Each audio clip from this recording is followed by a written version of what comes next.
So, this story starts with me moving into a quiet little townhouse complex. It looked perfect, had good parking, nice people, and my girlfriend and I were happy, at least, until the HOA got involved. See, every resident had one assigned parking space. Visitors were supposed to park in overflow, but half the visitor spots were always empty, and the HOA still acted like they were guarding Fort Knox. One night around 2:17 a.m., my girlfriend's car got towed. She was parked directly in front of my unit, in a visitor spot with a visible visitor pass. When we asked the towing company why, they said the HOA president personally called it in, claiming it was an unregistered vehicle. So, the next morning, I went to the HOA office.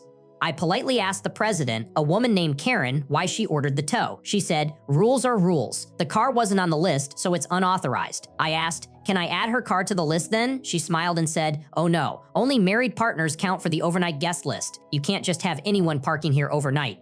That irritated me, but I stayed calm. Then she handed me a printed letter saying, repeat violations would lead to my parking pass being revoked too. That's when the idea hit me. See, I'm a data analyst, and the HOA website used an old public-facing system where everyone's parking registration list was visible through a simple directory. I didn't hack anything, it was just open. So I noticed something funny. Karen's own son's car was on 3 different property lists, meaning he was overnight parking at 3 different units every single week. So I printed everything. I didn't confront her directly. Instead, I emailed the HOA board members without including her, asking if married children counted under the same rule. I attached all the screenshots and politely asked for clarification.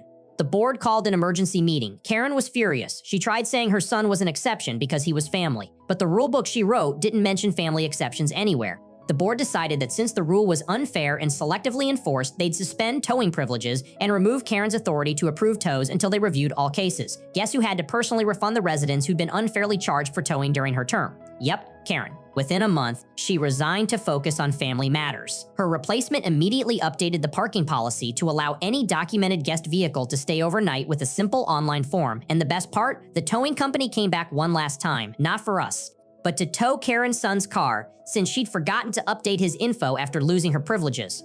I stood on my porch with my girlfriend, sipping coffee at 7:32 a.m., watching that car get hooked and hauled away. The same driver who took her car smiled and said, "Guess she didn't read her own rules, huh?"